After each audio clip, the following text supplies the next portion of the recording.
20 years, and you look back to 20 years and the stories and the memories and gratitude, I'm grateful and quite honestly a little stunned and amazed just who God is and what He has done here with people like me and people like you.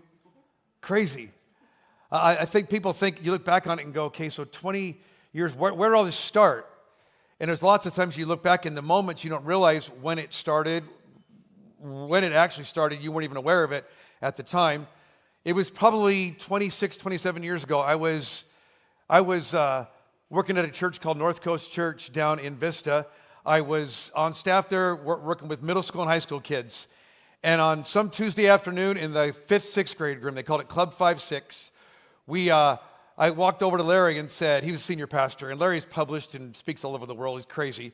I said, hey, if there's ever a chance for me to get up there and speak to the adults, maybe. I thought nothing will ever come to that. Maybe a year, 2 years, 3 years from now, we'll see. Well, Larry was gone the next week, and somebody else was speaking. That guy got sick. He said, Steve, you wanted it. And that weekend, the message that we looked at was from the book of John chapter 9. So if you have a Bible, find the book of John 9. If you don't have a Bible, there are Bibles, hardback Bibles underneath chairs all around you. We don't often put most of the verses up on the screen, mainly so that you guys learn how to use your own Bible for yourself, not just have it up there on a PowerPoint media presentation.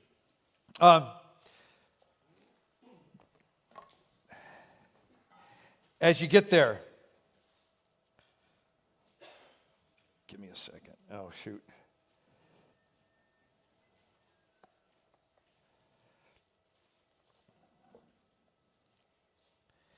This story here is of a man who was born blind and oblivious to Jesus, completely oblivious to Jesus, and by the end of it, he's become a full-on follower of Jesus. How did all that happen? It's the story, it's his story.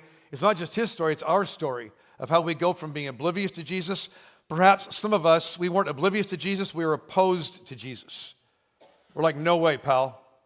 You're going to find yourself in this story today. And we're not just using this John chapter 9 message because 27 years ago, that's when it started in a galaxy far, far away. We're using the story today because it's a story of someone who came to discover and follow Jesus. And that's who we've been from the beginning here. All kinds of people discovering and following Jesus. And it's not just his story.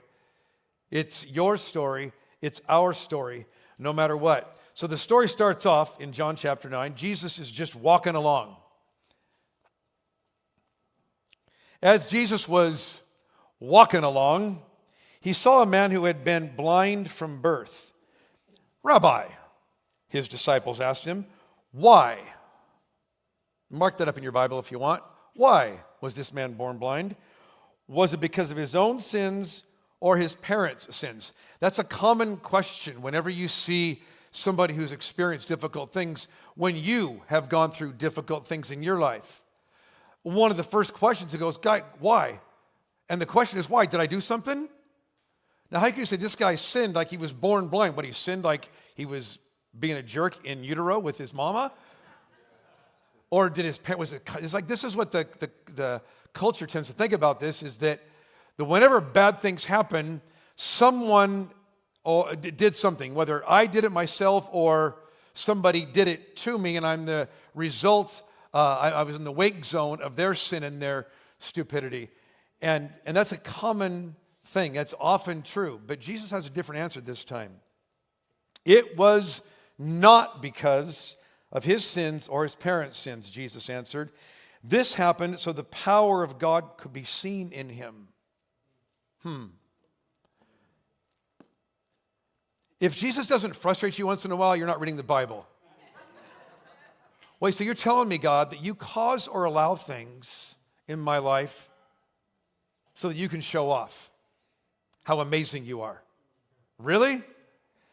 In case we didn't get it here, 2 chapters later, Jesus' best friend dies. His name is Lazarus. And Jesus says, I'm glad I wasn't there. Look at John 11, verse 4. He says, Lazarus' sickness won't end in death. No, it happened for the glory of God, so that the Son of God will receive glory from this. Write this down today. God's glory is more awesome than my comfort. And that sounds great to say until I'm uncomfortable, until I'm struggling, until I got sick, until I got very difficult challenges going on in my life. And it's not just because that's awesome for God and God can show off what he can do to turn a situation around. It's going to be good and awesome for you. I have had so many conversations over the years with you guys out in the plaza, coffee, lunch, places like that in your homes. And you said, it's crazy and weird what was going on. I hated every minute of it, but man, I'm telling you, it was the best thing that happened to me. What happened in there, what God got my attention, turned some things around in my life. I had a better understanding of who Jesus is now than I ever would have had he not caused or allowed that thing to happen. Jesus goes on to say, now, we must quickly carry out the tasks assigned to us by the one who sent us. The night is coming, and then no one can work. But while I'm here in the world, I am the light of the world. He says, we got stuff to do, guys. We got to quickly carry out the mission that God has for us. And I thought we could make our whole talk today be just about that right there. Because Jesus has set up a kingdom. He's not just a consultant, and he's not just someone like a little magic genie to bless your life. He's the king. And because he's the king, he deploys churches like ours to be what we've come to call now kingdom outposts. To be out there in the world to say, look, there's trouble in the world, and we're deployed out into areas to make a difference in the world. And he says, look, here's the deal. We're not just sitting around going, well, if we feel like it, if we got our $8 latte at Starbucks this morning, if I don't have anything else better to do, I'll serve God. No, quickly, there's an urgency to this for Jesus. And there's that same urgency for us, you guys, I hope, here at Crosspoint Church, that we will always be a place that's quickly carrying out the mission of helping all kinds of people discover and follow Jesus. I see friends that have helped us do this over the years sitting here today. Guys, thank you for what you've done. I'm not going to call you out and embarrass you here today. I have family and people here today. I have all kinds of people. You guys have done this. This is not so much a sense of, come on, let's get going. It's like, we're going. What I hope is at year 40 and year 60 and year 80, we're still doing this. We're quickly carrying out. We're still going for it, not going, well, because here's what happens. The older you get, the easier it is to go,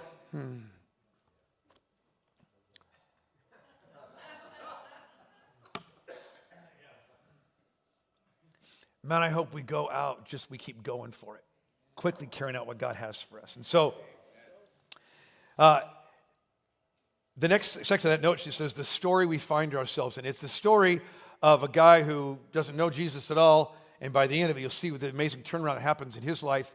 It's not just his story today, it's your story. It's a story you find yourself in. So as we look at these different phases and stages of how this guy first encounters Jesus and experiences God and spirituality, I don't want you to see it just for him. I want you to see it for you, for where you find yourself in this story. I also need to tell you today, for those of you that are linear type thinkers, which you love spreadsheets and step 1, step 2, step 3, step 4, this is not like step 1, step 2. It all happens like this. Some of these things happen out of order. Some of you go, it didn't start for me at step 1. I started at step 4. Some of you go, I was in step 6 or 7, and then I went back to step 2. It goes all over the place. It wraps around. It's this wild, wonky journey of discovering and following Jesus. That's the deal with it all the time.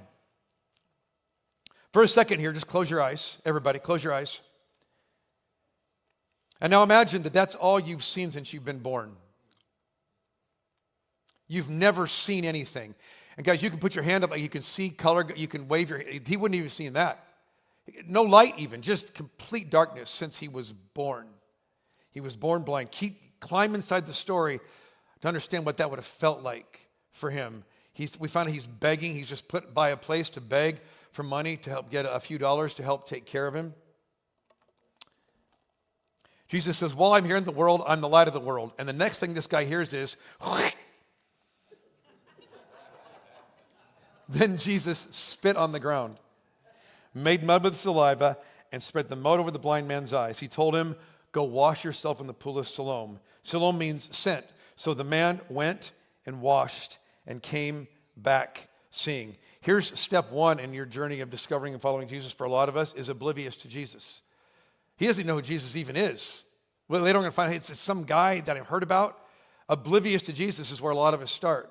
Some of us start off maybe opposed to Jesus. Those of you that were church kids that got raised in the church and then decided, oh, this is stupid and dumb. You kind of get to the place of hating Jesus for a while.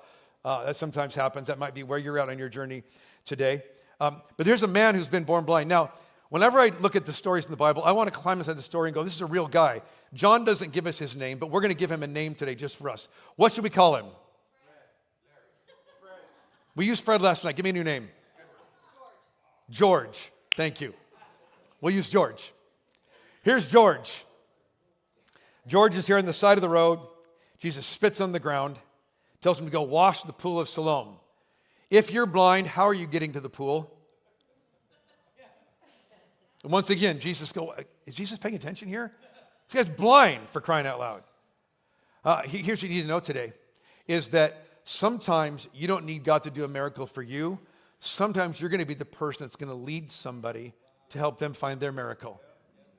You're going to invite someone to church. You're going to invite them to come be part of your small group. You're going to go say, let's go have dinner. Let's go have lunch. Let's go hang out. You're going to be part of making that happen for somebody. And then if I'm this guy, if I'm George, never having seen anything, and again, blind people don't close their eyes because they don't need to, right? I mean, it's just dark.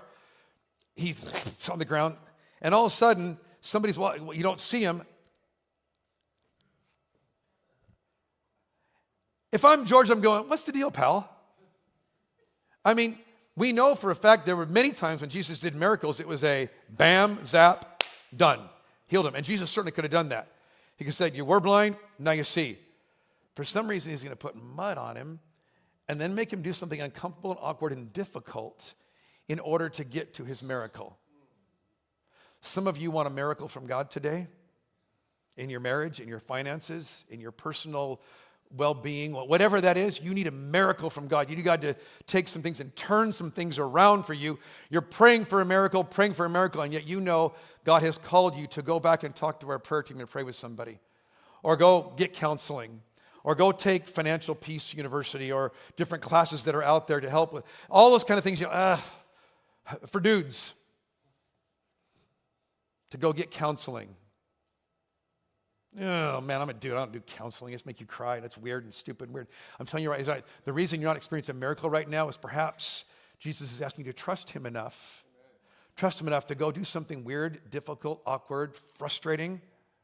Maybe even a little bit like Jesus did something to you. He put something literally on you. They're like, God, why would he do that? What kind of compassion is there in a God who a guy is blind, he can't see, and now Jesus puts mud in his eyes? Maybe God's calling you to take a step of when you're oblivious to Jesus, to go do something and step out and trust him. And so he goes to the pool. George goes to the pool. He washes in that pool. And it says he came back saying, I want the video on this. Imagine, here's the pool right here. They've let him there. He can't see anything. I'm going to close my eyes. Again, if you want to close your eyes and see this, and he's in the water and splashes water up in his eye.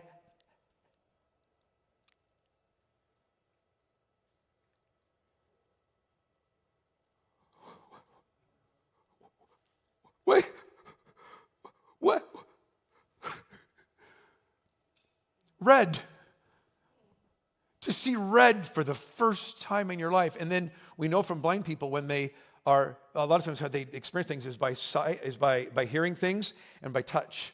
You've seen the movies about they touch people, they know who it is. Oh, that's mama. Imagine for the first time he reaches out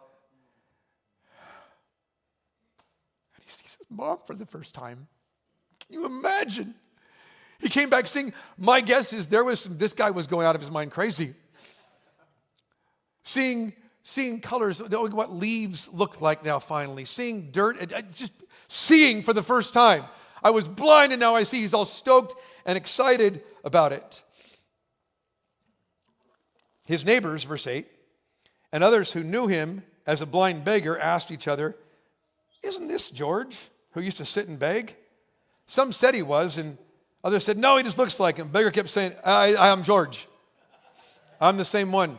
Guys, when Jesus encounters your life, for some of you, not all of you necessarily, but for a lot of you, you've experienced this. That when Jesus encountered you, you were so changed by that encounter that people look to you and go, well, you look like him. and you sound like him, but you're different, pal. Sometimes the difference is intriguing. Sometimes it's a little disorienting. I was talking to a guy last night.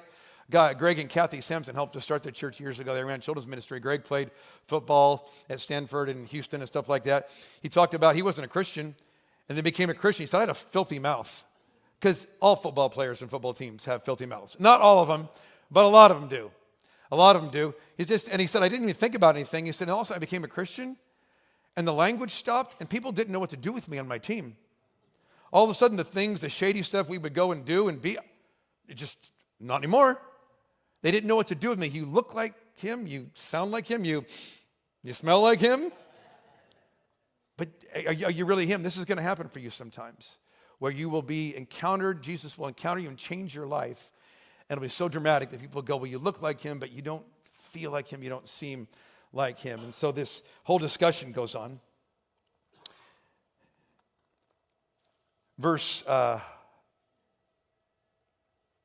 Step 2 here. If you didn't write down, it may have come up on the screen, I don't know. You've been helped by Jesus. Oblivious to Jesus, and now you're helped by Jesus. You're helped by Jesus. And you've taken enough steps there. God's helped you. You've done some great things here. I wonder, what do you do? Here's the follow-up question there for if you're in that stage. Because some of you came to our church, or came to a church, or you met somebody, and you had a problem in your life, and Jesus solved it for you. You went to some counseling, some things got done. It was awesome. God did something in your life, turned your life around. And if you're not careful, you know what happens? A lot of time I've seen it happen over and over again here. Some of you are here today. I'm hoping that you stay here long enough to not just get the magic genie in a bottle, Jesus, that goes, bing, and solves your problem, and you go walk back away to your normal life. Because it's an easy thing to do. When the pain goes away and the problem goes away, it's like, okay, I'm good now. I'm good, I'm done. Stay in the journey. Stay here with Jesus. I mean, you don't get it all yet. You don't understand anything yet. You just know Jesus has helped you. Stay in the journey. It's him, it's not him. The man, they look at verse 10. They asked, well, who healed you? What happened? He told them, the man they call Jesus. I'd marked that in my own Bible. The man they call Jesus. He doesn't, it's some Jesus guy, and I don't know. It's some guy they call Jesus. Made mud, spread it on my eyes, told me, go to the pool of Siloam and wash yourself. So I went and washed, and now I can see. Where is he now, they asked. That's a dumb question. Guy's been blind his whole life. Jesus could have been standing right there. Where is he now? I don't know. And this is your journey, too, of discovering and following Jesus, is that sometimes people are going to know, what happened? What's going on in your life? And what do you know about Jesus? You know what your answer is? I don't know. I don't know. And where is he? I don't know where he is. I don't know who he is. I just some guy named Jesus. He's all I know about Jesus. He's some dude who helped me. Here's what happens here at one stage of your journey. You'll have fuzzy ideas about Jesus. The newer you're at following Jesus, whether you're young today or you're older and you're just getting started. You weren't raised in church. You came to church because some people told you they'd take you to dinner or lunch afterwards. Whatever. You're at the beginning, you have fuzzy ideas about Jesus. Some of you remember this journey, right? You remember when you first came to church and you didn't know much of anything, and it was kind of confusing, and you had some fuzzy ideas about Jesus. I think he can help people. He's kind of like a consultant, kind of a good healer, kind of good advice that can help you with your life. They can't figure out what to do. They took the man, it says, who had been blind to the Pharisees. Now, we hear the word Pharisees and think, oh, the Pharisees, self-righteous, judgmental hypocrites, which is how they were oftentimes viewed in the scriptures. Back in the first century, the Pharisees were not viewed like that. The Pharisees were the experts. They were highly respected. If you had a problem, you needed advice, you need to go to somebody, you go, ooh, let's go talk to the people who are the experts in this to maybe help us figure this out. Because it was on the Sabbath that Jesus had made the mud and healed him. That's an important little distinction there. The Pharisees asked the man all about it, so he told him, well, third time through, he put the mud all over my eyes, and when I washed away, I could see. Some of the Pharisees said, this man Jesus is not from God, for he's working on the Sabbath. Others said, hang on a second there. You know what the work on the Sabbath was? It was not the fact that he healed somebody. You know what he did? He made mud. There's actually rules you can find in the first century. Because if you were a workman in the trade, you were forbidden from working on the Sabbath. You couldn't make mud and cement to build buildings and do stuff like that. But they had gotten so crazy legalistic about putting fences around craziness. Some of you grew up in churches like this. Want to make sure nobody has any fun here because it can't possibly, if it's about God, it can't possibly be fun. So anything fun? No. But they had rules they haven't written down that says on the Sabbath day, if you spit on the grass or on hard surface. If you spit in the dirt, you broke the Sabbath, you made mud, you made cement, you made mortar mixed down there. And so they're all upset. A good man would not have done that. There's nothing in the Bible about that at all. That was their rules and traditions and interpretations of what the Bible said. This can't be from God. But somebody else said, how could an ordinary sinner do such miraculous signs? There was deep division of opinion among them. There will always be, with Jesus from time to time, if Jesus once in a while doesn't frustrate you or cause some difficulty or make some trouble, you're not following Jesus. You're following your own imaginary idea of Jesus. Because whenever Jesus shows up, most of the time, my yoke is easy, burden is light, peace, love, joy, it's awesome, it's beautiful, amazing. But you just got to read the Bible. And frequently he shows up and he makes trouble. He causes problems for people. And so there's division about Jesus. So the question changes now from all this to what happened to verse 17. The Pharisees again questioned the man who had been blind, George, and demanded, what's your opinion? Not what happened to you. What's this mean to you? What's your opinion about this man who healed you? Not about the miracle, about the man who healed you. The man replied, I think he must be a prophet. You see what's happened here? Oblivious to Jesus, helped by Jesus, fuzzy ideas about Jesus. And now he's got well, there's something about that. He must be a prophet. So what happens here is you become a fan of Jesus. Not following Jesus yet, not a Christian, just a fan of Jesus. You'd vote for Jesus. Some of you, that's where you're at right here, right now, today. I know that because I've had coffee with some of you and chatted with you and had questions. I know people here when you first started here 2-3 years ago, you came, had problems in your marriage, problems in your finances, and God turned some things around. And following Jesus, they had too many weird questions. But if Jesus ran for president this year, especially, I'd vote for him. I'd put the bumper sticker, Jesus 24, on my window. Let's write him in. I would vote for Jesus. I'm not sure I'm going to call him my king and let him run my life. That's a little weird. But he's a prophet. This is a guy who's got some good things to say to help me out and do some good things. So he thinks, well, maybe he's a prophet. Verse 18, the Jewish leaders still refused to believe the man had been blind and could now see, so they called in his parents. Guys, real quick, some of you today, either it's you or you know people like this, perhaps, are just opposed to Jesus. And it doesn't matter even if Jesus heals somebody, does a miraculous thing. Some of us have this idea, maybe none of you guys today, maybe you just know people like this. When it comes to Jesus, it's like, doesn't matter what he does. Doesn't matter how powerful he is, no matter how awesome he is. If you're convinced that this is dumb and stupid or lame, or Christianity is for a bunch of weak, lame, stupid, silly people, it's just where you're going to be. And then I think sometimes too, these Jewish leaders, Jesus later on in this story talks about the fact, guys, if you knew you were blind, then you could be healed and you could actually see. But because you are blind spiritually and think you can see, it takes some humility to go,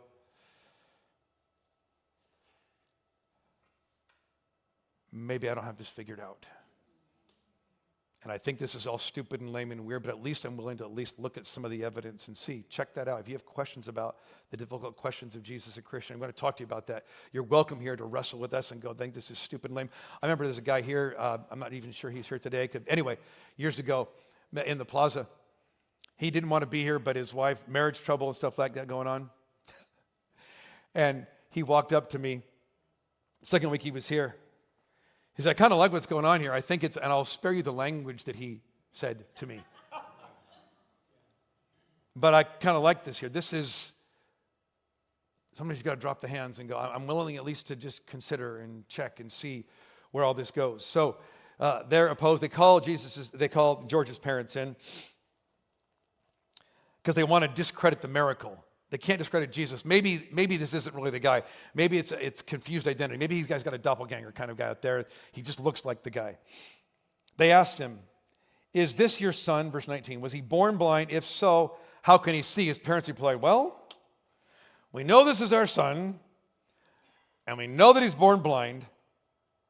Well, we don't know how he can see or who healed him. Ask him. He's old enough to speak for himself." His parents said this because they're afraid of the Jewish leaders, who had announced that anyone saying Jesus was the Messiah would be expelled from the synagogue. That's why they said he's old enough to ask him.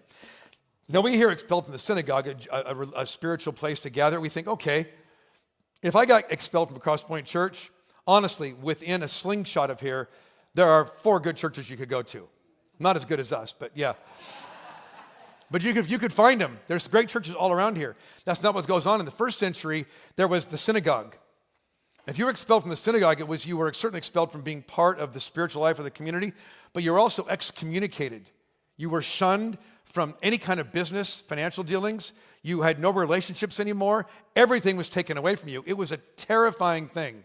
It would ruin you economically. You might have to become a beggar just to get by. And so the idea of being expelled from the synagogue was terrifying. So they say, hey, just ask him. We don't have any opinion about this. Some of you are at places like that too, with tough questions about Jesus. You want to deflect and go, I don't know, ask somebody else.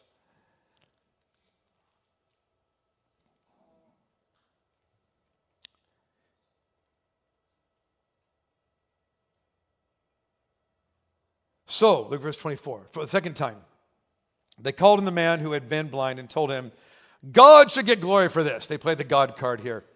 Because we know this man, Jesus, is a sinner. I'd mark up in my Bible those next 3 words. I don't know whether he's a sinner, the man replied, but I know this one thing. I was blind. Now I see. I was blind and now I see. You see what's happening here? He's now moving from being a fan of Jesus. Did I give you guys the question there under fan of Jesus? Okay, let me give it to you real quick. Sometimes if you're a fan of Jesus, you can get stuck there. I'll vote for Jesus. I'm good with Jesus. But you can kind of get stuck in just being a fan of Jesus. Just going, yeah, I'll sit here and just there. I'm not going to follow Jesus. But you can get stuck there. Be careful not to get stuck there. Because all kinds of people think, well, if I'm a fan of Jesus, I vote for Jesus, I'm in. That you don't get in to God's kingdom. You don't become a Christian by just saying, I'd vote for him. Because Jesus is not running for office. He's telling you, surrender to me, I'm going to be the king of your life. That's his deal. It takes some time to consider that and wrestle with that. So don't get stuck there. Now, just because you're there right now doesn't mean you have to leave and get that. Just stay here in the journey, but don't get stuck in just being a fan of Jesus. So he tells this story. Remember, you guys know the song Amazing Grace? Almost everybody knows that song. The last line of the chorus was, I once was lost and now was. You know where that blind and now I see comes from? Right here. John Newton was a slave trader, was lost, a wreck of a mess, and God saved his soul. And he writes this great song. It was Amazing Grace, of how God had touched his life. Go home today if you haven't ever seen this and Google cardboard testimony. You'll see all kinds of places that do this. People stand up in a church service of some kind. The band is playing behind them. Big pieces of cardboard. On the front is, I was lost. Flip it around. Found. They don't even say anything usually to do it. You'll see that kind of thing happen here. That's his cardboard testimony. I was blind and now I see. And in the midst of, I don't know everything about Jesus right now, in the midst of all the questions and confusion, and you will have them no matter where you're at in your journey. When you love Jesus, there's going to be questions, you're going to be confused, he's going to frustrate you, difficult times are going to come. Get back to the cardboard testimony. I was this, I met Jesus and he changed my life. I don't have it all figured out just yet. Guys, the watching world that we're a part of needs to see Christians go, I don't get everything yet. Here's the one thing I know. He changed my life. He changed my life. And so, what's your cardboard testimony? We're going to give you guys a chance this week, whether you're in a small group or not, do the follow-up questions where you're going to take a second to look at what's your cardboard testimony. What's your little 7-second little statement? When somebody asks you about God and Jesus and all the questions, you go, I don't know about all that. Here's the one thing I know. I was this, and now I'm this.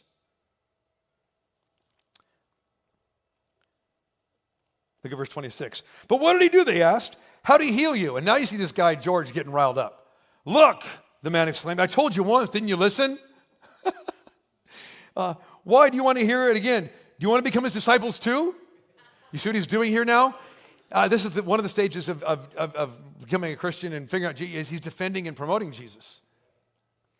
Guys, there are people here in our church today. You got invited here by somebody who's not even a Christian yet.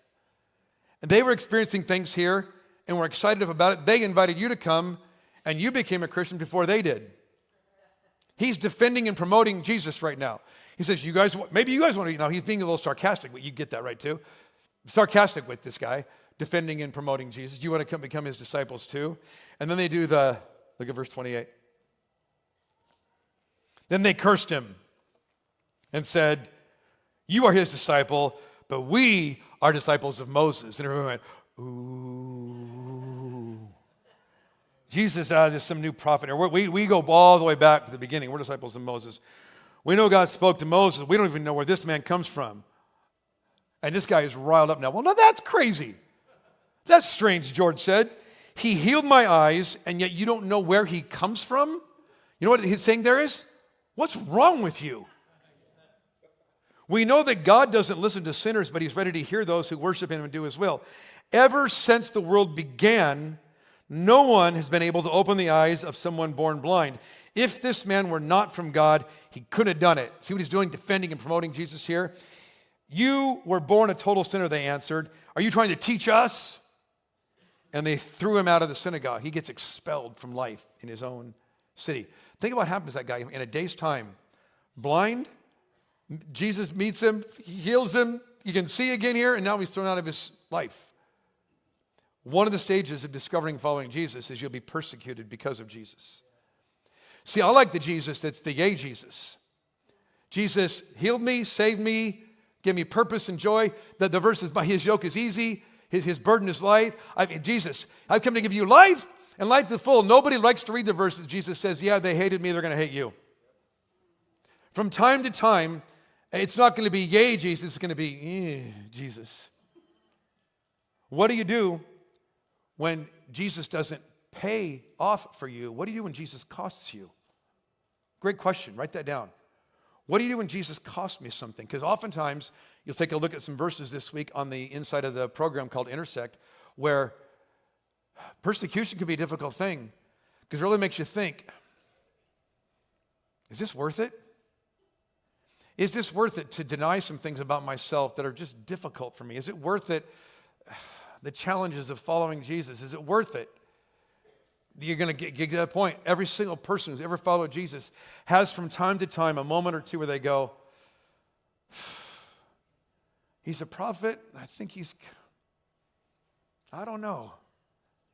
That's his journey here. And so what happens now is he's expelled from his life and he's probably bewildered and confused going, what happened? What happened to me? When Jesus heard what had happened, he found the man and asked, do you believe in the Son of Man? Now we hear Son of Man and think, well, everybody's a son or a daughter of man, right? This is not what it's saying. You'll see it's capitalized there. In the prophetic writings of Ezekiel and Daniel, hundreds of years before, these guys were given visions of God in heaven. And it says, I saw on the throne here someone like a Son of Man. It would be like a great Thor character, like a great superhero, like he's deity, he's God, and yet he's human too. And they didn't quite know what to do with it back then because they knew this being is God, and yet he's strangely like a human being, and all of a sudden Jesus shows up several hundred years later go, Son of Man, fully God, fully man. Do you believe in him? The man answered, who is he, sir? I want to believe in him. I want to believe in him. You have seen him, Jesus said, and he's speaking to you. You know what Jesus just does here? It's every single point of one of you on your journey, no matter where you're at today, is to look face to face to Jesus. Have him look right at you and go, hey, you want to know how to have life?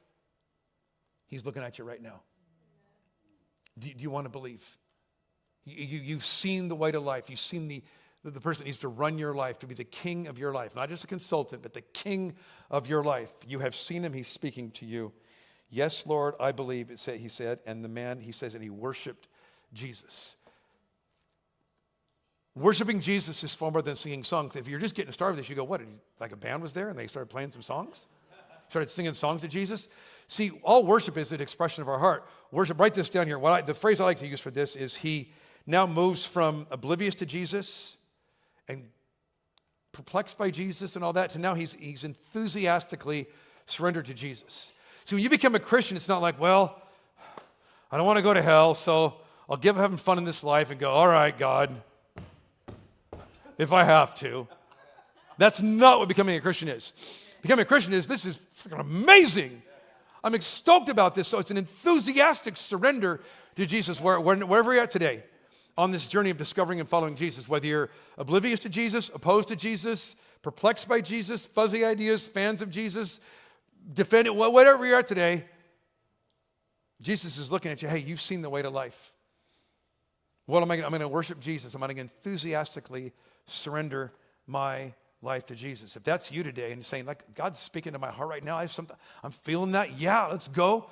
Beth had you fill out that connection card, whether it's on your app right now or the paper one that's in the program. We'd love to talk to you about what those next steps are going to be for you, of what it means to give your life to Jesus and become a Christian. And do that. Don't get stuck in places. Guys, that's why when we gather here at church, he says the man worshiped Jesus. It's why we sing here when we gather together. We sing here not because, well, that's what churches do. And they sing. Some of you love music and singing. Some of you, whatever. We don't sing because that's what churches do. The reason we sing is to remind ourselves of how amazing he is. Because all worship is saying, Jesus, I believe in you. Jesus, I love you. Jesus, I surrender to you. Jesus, I worship you. You're the King and Lord of my life. And guys, we need to be reminded of that over and over again. See, becoming a Christian is not a one-time thing. Well, it's a one-time thing you do, but surrendering to Jesus is not something you go, okay, back on July 17th of 2003, I, boom, surrendered to Jesus, became a Christian. And that's when it happened. No, this surrendering to Jesus needs to happen while you should come to church all the time, at least once a week. To go, here I am again, Jesus, to say yes to you. I believe in you. I love you. I surrender to you. All that and more. We have some people coming up right now. It's going to do a fun thing here for a bit. So you guys, how people moving around here? That's on purpose. Security team's going, what's going on here? We're good. So wherever you're at in that journey today of discovering and following Jesus, like I said, sometimes those phases and stages happen just in that order for you. Some of you go, well, I'm at step 6 and 7 there, believe in Jesus, I'm a Christian and feeling some difficult things in my life, and yet this whole deal with this or that in the Bible or the perplexing social questions that are going on, I don't know about that. Whenever that happens to you, whether you're being persecuted or you have questions or you just, you know what sometimes happens? We get kind of bored with it.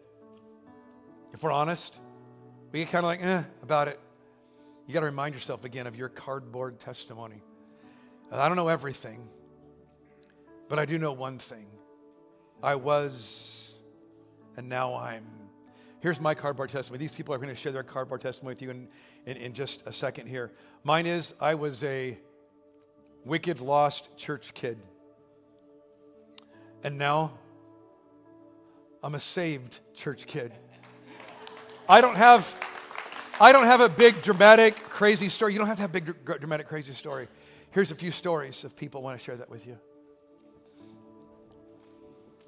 I was once a prisoner to despair, and now I'm loved by the living hope. I was lost in addiction, and now I'm found and redeemed. Let's go. I once was chained, and now I'm set free. I once was fatherless, now I'm adopted by God.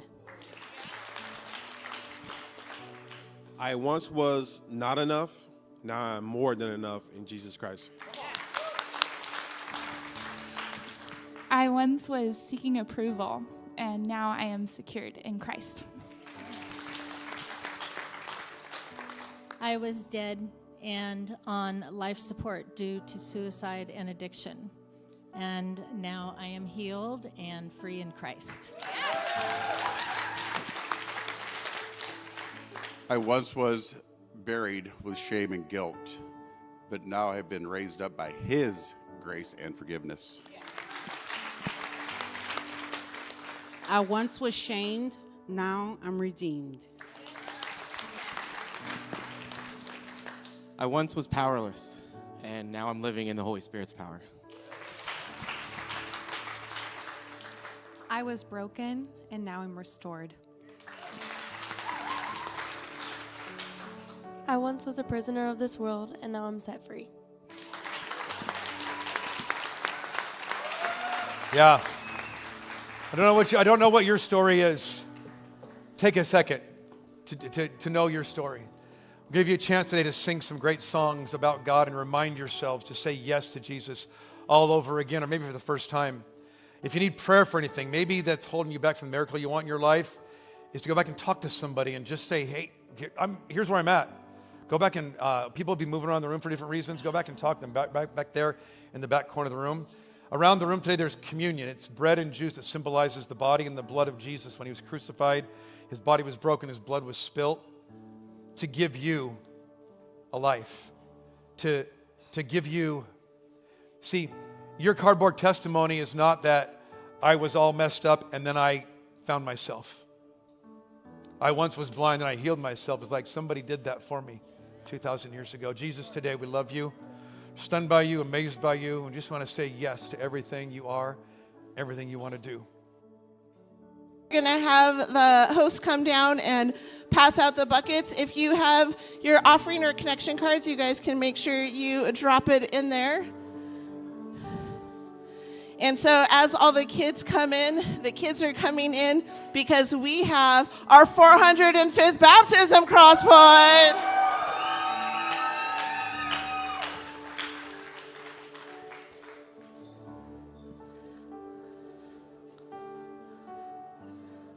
All right, and in the water. And so we're going to read this testimony. And so what baptism is, what we say baptism is here. What we say baptism is here is they have already made the decision to follow Jesus, and this is their story. This is what Steve said. This is Jesus' story woven into her story, and how beautiful and wonderful this moment is right now. And so this is what she writes. At age 11, I went through a difficult time when my father became consumed by alcohol, and I felt like an outsider inside my own home. Thankfully, my stepdad, Tim, married my mom and introduced me to Christianity. When I first walked into Crosspoint Church, I immediately felt like I belonged to a warm and supportive community. Whenever I felt anxious or scared during my visits, I would pray that God would give me a sense of security and comfort. My faith grew stronger with God each passing day, and God has protected me the last 2 years. I cherish every moment that I spend with my real and loving family. 2 weeks ago, at a Sunday service, became the day that I fully understood God's grace and the sacrifice Jesus Christ made on the cross for our sins. At that moment, I realized I wanted to get baptized and allow, Lord have mercy.